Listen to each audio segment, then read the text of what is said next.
Selon le Centre de contrôle et de prévention des maladies CDC Afrique, le taux de mortalité lié à la pandémie de coronavirus en Afrique dépasse maintenant la moyenne mondiale. Ce taux s'élève à 2,5% des cas recensés pour une moyenne mondiale qui s'établit à 2,2%. Le CDC Afrique révèle que 70% des malades du Covid-19 en Afrique sont recensés dans 5 pays. Il s'agit de l'Afrique du Sud, du Maroc, de la Tunisie, de l'Égypte et de l'Éthiopie.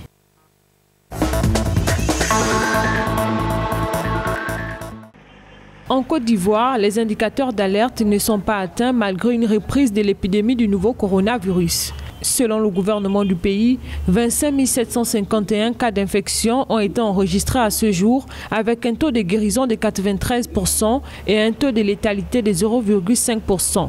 En attendant la proposition de nouvelles mesures, les autorités ivoiriennes appellent la population à respecter scrupuleusement les gestes barrières afin de se préserver de toute contamination.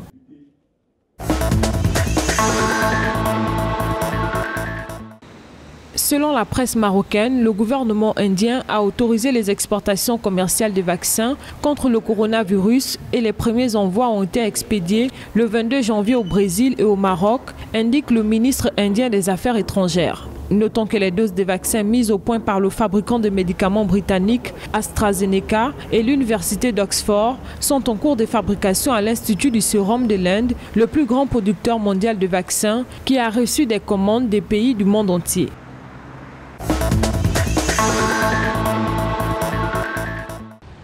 La capitale tchadienne, N'Djamena, va être déconfinée ce 23 janvier à minuit, heure locale, en vertu du décret présidentiel pris cette semaine qui allège les restrictions liées à l'épidémie dans le pays. Les frontières terrestres de la ville seront également ouvertes. Cependant, le couvre-feu instauré à N'Djamena et dans certaines provinces du pays de 20h à 5h restera en vigueur jusqu'au 27 janvier.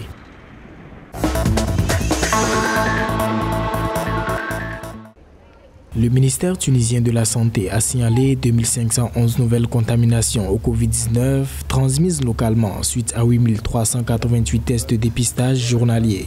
Dans un bilan épidémiologique, le ministère a fait état de 68 nouveaux décès liés au Covid-19, portant à 5 989 le nombre total des décès dans le pays depuis le 2 mars 2020. Selon les autorités sanitaires tunisiennes, 100 000 citoyens de différentes régions du pays sont déjà inscrits sur la plateforme numérique dédiée au processus de vaccination.